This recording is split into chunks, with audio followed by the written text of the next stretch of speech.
la confiance en soi grâce au sport.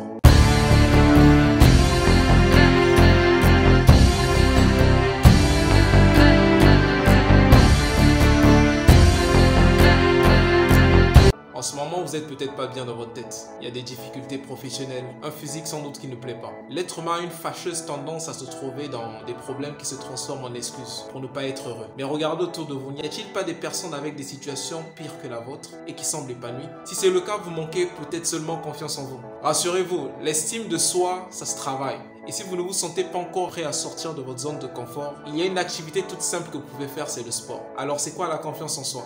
La confiance en soi correspond généralement à une représentation que l'on se fait de soi-même par rapport aux autres. Quelqu'un qui n'a pas confiance en lui va par exemple trouver les autres meilleurs. Mais ce sentiment est la plupart du temps très subjectif, uniquement basé sur notre propre perception. Il y a un film que j'ai suivi, alors c'est l'histoire d'une fille mal dans sa peau à cause de ses rondeurs, ses formes physiques, suite à une chute. Se réveille à une perception nouvelle d'elle-même. Elle se trouve très belle, pourtant son physique n'a pas changé. La seule chose qui change, c'est la vision qu'elle a d'elle-même. Et cela va suffire à modifier le regard que les autres vont porter sur elle. Cette nouvelle perception lui permet d'oser dire ce qu'elle pense et faire ce qu'elle veut. Deux choses impossibles avant. C'est un film et c'est exactement ce qui se passe dans la vie réelle. Tous les jours, on croise des personnes qui n'ont rien d'extraordinaire, mais qui dégagent quelque chose de différent juste par la confiance qu'ils ont en eux. La première des étapes pour regagner confiance en soi passe par le respect de soi-même et de son corps. Pour développer l'estime de soi, la meilleure solution, la plus simple, c'est de vous intéresser aux deux domaines qui ont le plus d'impact, tant au niveau physique que psychologique,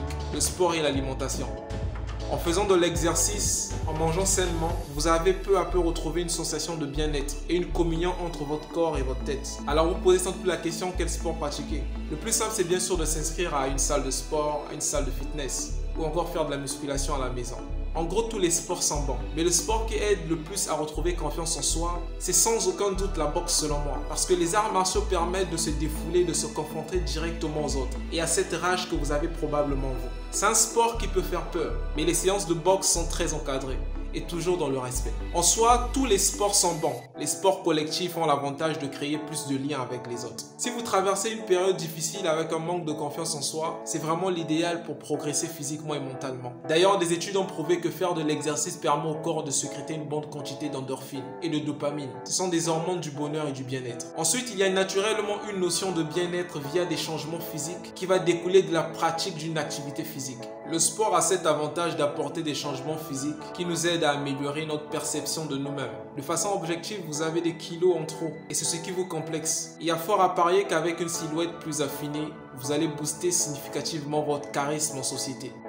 Mais aussi, le sport a un impact sur de nombreux autres facteurs qui aussi aident à se sentir bien. Vous dormez mieux, ce qui aura un impact sur votre humeur générale et va vous aider à passer une bonne journée. Vous avez moins de temps pour la déprime. Quand on fait du sport, on pense à autre chose. Votre métabolisme fonctionne plus efficacement et traite les nutriments de façon optimale.